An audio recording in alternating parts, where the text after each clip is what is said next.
एक टाइम था जब मुझे लगता था कि मैं सारा दिन घर के काम करती रहती हूँ। फिर भी शाम को जब अपने दिन के बारे में सोचती ना तो लगता था कि आज मैंने किया ही क्या है, क्योंकि वक़्त तो सारा मेरा कामों में गुज़र जाता था, लेकिन शाम में ऐसा लगता था कि काम फिर भी ख़त्म नहीं हुए और रियलिटी भी ऐसी है। और सच बताऊँ, मैं पहले ऐसी नहीं थी। मुझे ना टाइम मैनेज करना बहुत ज़्यादा आता नहीं था। मैं काम करती थी, बहुत काम करती थी, लेकिन प्लानिंग के बगैर करती थी। कभी-कभी किचन में जाती तो कुछ और शुरू कर देती, कभी चीज़ें ढूँढने में टाइम लग जाता, कभी मोबाइल जो था वो हाथ में आ जाता और फिर आहिस्ता-आहिस्ता मुझे ना समझ आने लगा कि ये जो मसला है ना, ये काम ज़्यादा होने का मसला नहीं है, मेरा काम करने का ना तरीका ठीक नहीं है। वक़्त के साथ-साथ मैंने कुछ अपनी हैबिट्स जो है ना वो फिर चेंज की और आज मैं आप लोगों के साथ वो अपनी 8 ऐसी हैबिट्स शेयर करना चाहती हूँ जो मेरा बहुत सारा टाइम ज़ाया करती थी, जिनको मैंने तो टाइम रहते सही कर लिया है। शायद इनमें से कुछ आप भी ऐसा करती हों।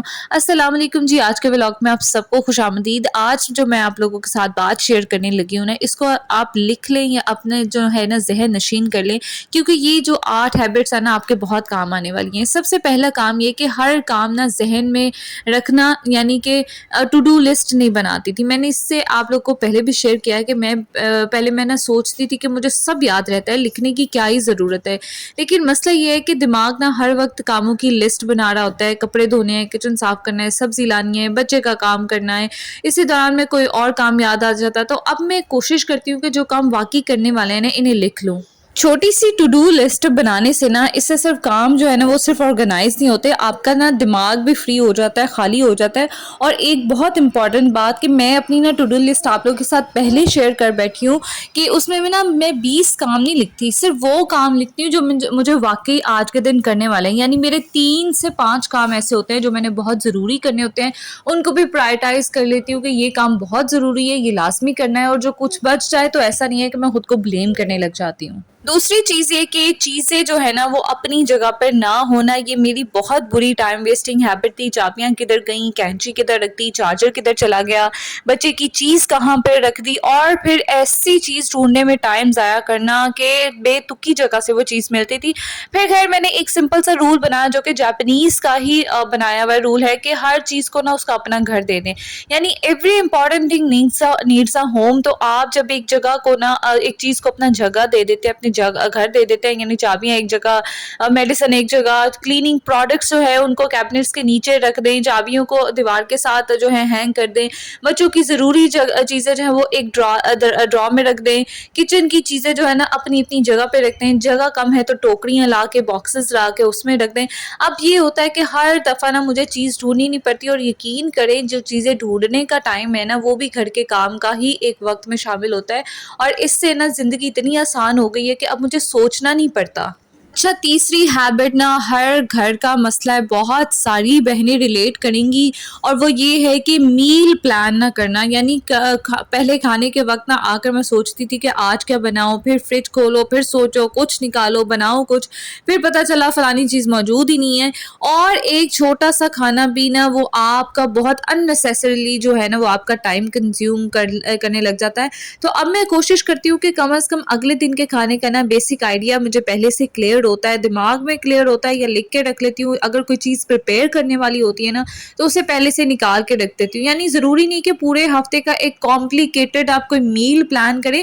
आप बेसिकली सिर्फ 1 या 2 दिन का भी जो मील प्लान करेंगी ना, वो भी आपका जो बहुत सारा टाइम है ना जो आप वेस्ट करती हैं उसको बचा लेगा। बस रात को सोच लें कि कल लंच में क्या बनेगा, सुबह का आपका जो आधा कन्फ्यूजन है ना, जो आपका टाइम अगले दिन का खाने वाला है ना, वो यहीं पर ख़त्म हो जाता है।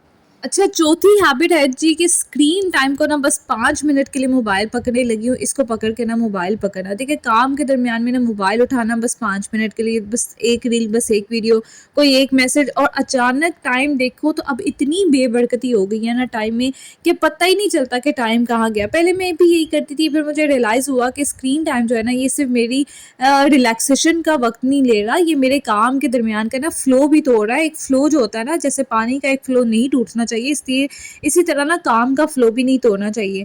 तो अब मैं ट्राई ये करती हूँ कि मोबाइल देखने के लिए ना एक स्पेसिफिक टाइम होता है, कम से कम जब मैं काम कर रही होती हूँ ना, तब मैं मोबाइल को हाथ नहीं लगाती, नहीं पकड़ती। जब मुझे काम कोई बहुत ज़रूरी होता है, पहले मैं काम करती हूँ, क्योंकि 5 मिनट के ना जो छोटे-छोटे ब्रेक्स होते हैं ना, ये आपका बहुत सारा टाइम का एक हिस्सा खा जाते हैं और हमें पता भी नहीं चलता। अच्छा, 5वां ये जो पॉइंट है ना, इससे बहुत सारी बहनें रिलेट करेंगी, लेकिन उससे पहले जल्दी से चैनल को सब्सक्राइब कर लें, क्योंकि आप लोग वीडियोज़ देखती हैं मेरी प्यारी बहनें, लेकिन चैनल को सब्सक्राइब नहीं करती, जो कि बहुत ही गलत बात है। आपका सिर्फ एक क्लिक है, आपका कुछ भी पैसे नहीं लगने, इसमें कुछ भी नहीं जाना।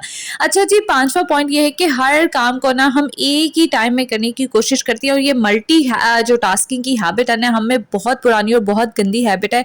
अच्छा, पहले मेरे ज़हन में भी होता था कि आज घर का ना सब कुछ जो है ना वो मैंने कंप्लीट करना है, सफाई करनी है, कपड़े, किचन, कपबोर्ड, कॉर्नर, और फिर नेचुरली ये होता था कि मैं ना थक जाती थी।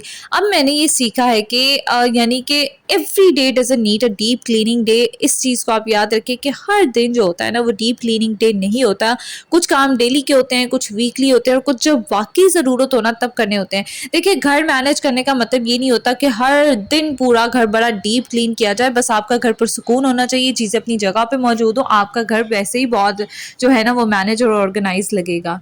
अच्छा जनाब, ये जो छठी हैबिट है ना, इतनी कोई इम्पॉर्टेंट है ना, काम के दौरान ना चीज़ें इधर-उधर छोड़ देना, ये बड़ी आपका ना टाइम वेस्ट करती है, क्योंकि काम पाइल अप होता रहता है। अच्छा, पहले मैं भी यही करती थी, और बाज़ औक़ात अब भी ऐसा हो जाता है कि मेरे से ये हो जाता है, लेकिन मैं इस हैबिट पे बहुत ज़्यादा मैंने देखा है कि टाइम वेस्ट होता है, उसको मैं सही करने की कोशिश कर रही हूँ। देखिए जी, ऐसा होता है कि पहले मैं ये काम करती थी कि एक चीज़ उठा ली, फिर दूसरी चीज़ उठा लेती थी, फिर तीसरी, और कहती थी अच्छा अभी रखती हूँ, अभी रखती हूँ, और लास्ट में ना घर में छोटी-छोटी चीज़ें जगह-जगह फैली होती थी। फिर अलग से ना इन्हें जमा करना पड़ता था। ये होता है कि पहले आप चीज़ें ऐसे बिखेर देते हैं और बाद में आपको पता चलता है अच्छा ये तो बड़ा लंबा काम हो गया है। अब ना मैं एक सिंपल सी हैबिट फ़ॉलो करती हूँ, जो कि वो ये भी जापानीज़ ही एक तरीका है, यानी कि यूज़ इट वन्स, यानी कि अगर आपने उसको एक दफ़ा हाथ कर दिया, use it then put it back, आपने इस्तेमाल कर लिया, अब इसे वापस अपनी जगह पे भेजते हैं, यानी कि उसे अपने वापस घर में वापस भेजते हैं। देखिए, अगर कोई चीज़ सिर्फ़ थोड़ी देर के लिए, कुछ सेकंड्स के लिए अपनी जगह पे वापस जा सकती है, तो उसे क्यों अगले कुछ मिनट्स के लिए हम उसे नहीं अपनी जगह पे वापस भेजते? तो इसे बाद के लिए हरगिज़ ना छोड़ें। कोशिश करें कि बाद में ना ये जो छोटी-छोटी चीज़ें होती हैं ना, ये बहुत सारा काम जो है ना इकट्ठा कर देती हैं। तो कोशिश करें जैसे कि आपका काम खत्म हो गया, चीज़ को उठाएँ, उसे वापस अपनी जगह पे भेजें, ताकि आपका टाइम भी सेव हो। यहाँ पे 7 पॉइंट मैं शेयर करूँगी कि काम का वक़्त और आराम का टाइम जो है ना ये मिक्स कर देना। अच्छा, ये चीज़ ना मैंने बहुत टाइम बाद जाके सीखी कि जब ना मैं पहले थोड़ी देर के लिए बैठती थी, तो दिमाग में ये होता था कि ये काम बाकी है, फिर आराम भी ऐसे होता था कि प्रॉपर्ली ना नहीं कर पाती थी, और काम भी जल्दी नहीं होता था। तो अब मैं ट्राई करती हूँ कि जब काम कर रही हूँ तो सिर्फ़ काम पर फ़ोकस करूँ, और जब मैं आराम कर रही हूँ तो वाक़ई में आराम कर रही हूँ। क्योंकि जब आपका दिमाग थका हुआ होता है ना, तो वही काम जो है ना आपका बहुत ज़्यादा टाइम लेता है। और ये आप अगर रियलाइज़ करेंगे ना, अगर आप कोई ऑफ़िस वर्क भी कर रही हैं ना, या आप कोई होमवर्क या आप अपना स्कूल कॉलेज का भी काम कर रहे हैं ना, तो ऐसा होता है अगर आपका दिमाग थका हो ना, तो आपका जो वो काम जो 10 मिनट का होता है ना, वो आपका 1 घंटा आराम से ले लेता है। तो इसलिए काम के टाइम पे सिर्फ़ काम पे फ़ोकस करें, और आराम के टाइम पे ना सिर्फ़ आराम करें, अपने जिस्म और दिमाग को ना जो है सुकून दें वाक़ई। या 8वां जो पॉइंट है ना, वो ये है कि सबसे बड़ी तब्दीली होती है कि मैंने ना टाइम को जो है प्लान करना सीखा है। देखिए, पहले ना मेरा दिन बस ऐसे ही चलता था, जो काम सामने आया वो कर लिया। लेकिन अब मैं ट्राई करती हूँ कि दिन शुरू होने से पहले ना मुझे कम से कम ये आइडिया हो कि मैंने आज के ना ज़रूरी काम क्या करने हैं, खाने का क्या प्लान है, और घर के किस हिस्से को ना मेरी तवज्जो चाहिए, को अटेंशन चाहिए, बच्चों के काम जो है ना कब करने हैं, और सबसे इम्पोर्टेंट ना मेरे लिए मेरे अपने लिए ना टाइम कब आएगा।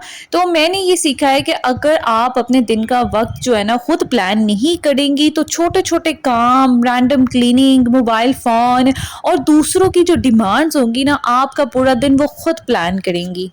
और ऑनेस्टली मैं आप लोगों को बताऊँ कि मैं आज भी परफेक्ट नहीं हूँ। कभी लिस्ट का काम रह जाता है, कभी घर बहुत मेसी हो जाता है, कभी मील प्लान भी फेल हो जाता है, और कभी मोबाइल पर ना सोच से ज़्यादा टाइम गुजर जाता है। लेकिन फ़र्क ये है कि अब मुझे पता है कि मैंने अपना टाइम वापस कैसे लेना है। मैंने ना ये सब जो है ना एक दिन में नहीं सीखा, वक्त के साथ साथ सीखा है, और शायद आपको भी ना एक पूरे रूटीन को एक साथ बदलने की ज़रूरत नहीं है। कल से ना सिर्फ एक चीज़ ट्राई करें, सबसे पहले अपनी टू डू लिस्ट बना लें, अपनी चीज़ों को उनका घर दे दें, पहले सोचें कि मील क्या बनाना है, स्क्रीन टाइम जो है ना वो प्लान करें कि आज मैंने अपना सारा दिन इस पे बर्बाद नहीं करना, और हर काम को ना फ़ौरन परफेक्ट करने के बजाय ना स्मार्ट तरीके से ना उसको मैनेज करना सीखें। क्योंकि घर सँभालने वाली जो लड़की होती है ना, वो सिर्फ़ ये नहीं सीखना चाहिए कि उसे घर कैसे रखना है, इसे ये भी सीखना चाहिए कि अपना टाइम और अपनी एनर्जी कैसे बचाई जा सकती है। चलिए जी, आज के व्लॉग के लिए बस इतना ही। आई होप आपको ये व्लॉग पसंद आया होगा, और आई होप ये आपकी थोड़ी-सी हेल्प भी करेगा। अगर वीडियो पसंद आती है तो उसे लाइक और शेयर ज़रूर करें, उसके साथ जिसकी इसको बहुत ज़रूरी है, और सब्सक्राइब करना मत भूलिएगा। अपना बहुत सारा ख़्याल रखें, मिलते हैं नेक्स्ट व्लॉग में। टिल देन अल्लाह हाफ़िज़।